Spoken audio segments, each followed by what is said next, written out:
On s'est réunis autour de la musique baroque, car c'est une musique qui est composée d'une partie soliste la plupart du temps et également de parties d'accompagnement que l'on appelle la basse continue, dans lesquelles on ne précise pas les instruments qui doivent accompagner.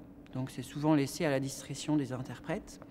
Et nous avons choisi, nous pour le trio Pomposa, de réaliser l'accompagnement, c'est-à-dire la basse continue, avec la viola pomposa et le décacorde.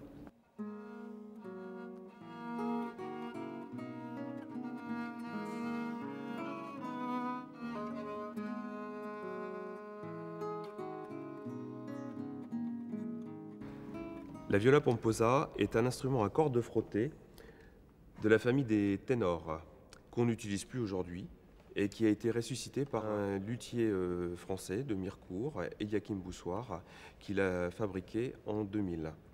C'est un instrument qui a le son d'un violoncelle très chaud et en même temps très puissant.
C'est un instrument qu'affectionnait particulièrement Jean-Sébastien Bach, au point qu'il avait demandé à son ami luthier Christian Johann Hoffmann, qui était luthier à Leipzig, de lui fabriquer plusieurs de ses instruments.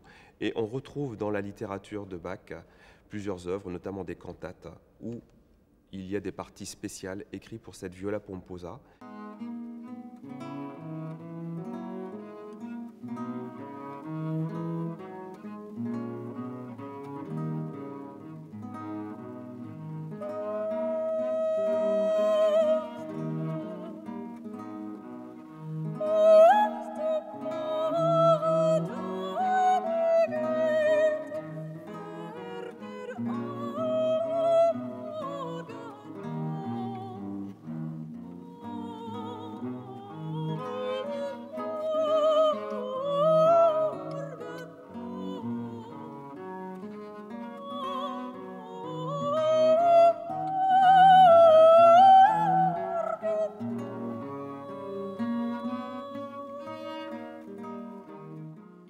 Au départ, je suis violoniste et je me suis mise au chant il y a à peu près une dizaine d'années.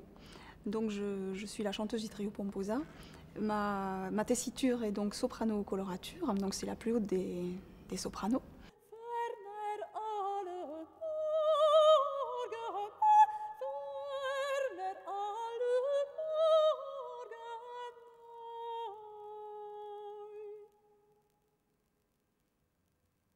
Notre répertoire se situe entre le début du XVIIe siècle et la fin du XVIIIe siècle. Et d'après nos recherches, nous nous sommes rendus compte qu'à cette époque, la gestuelle baroque était très très importante. Nous avons commencé à répéter ensemble il y a donc 3 ans.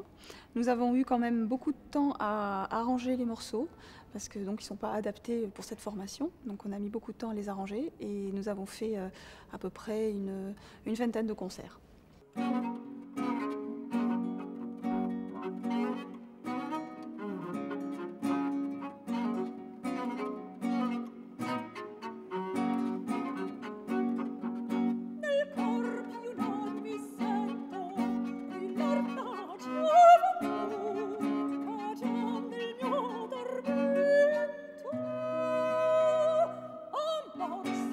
Trio, je joue d'une guitare particulière. Il s'agit du décacorde. Le décacorde est une guitare à 10 cordes qui est conçue spécialement pour réaliser des parties d'accompagnement parce qu'elle est voisine de par son étendue d'un instrument baroque que l'on nomme le théorbe. C'est un instrument qui a été conçu en Argentine exprès pour ce groupe. Il a été livré en France sans les frettes, qui sont en fait ces petites barrettes métalliques qui traversent le manche de ce type d'instrument. Et j'ai posé donc les frettes selon un procédé qui m'est propre. Ça donne à l'instrument du tempérament. Alors, pour ceux qui ne savent pas ce que c'est le tempérament, c'est, on va dire, une façon d'accorder les instruments, une valeur donnée à chaque note qui, contrairement à ce qu'est la norme aujourd'hui, n'est pas une suite égale de demi-tons égaux. Donc là, vous avez des demi-tons plus grands, des demi-tons plus petits. C'est du tempérament inégal.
Mi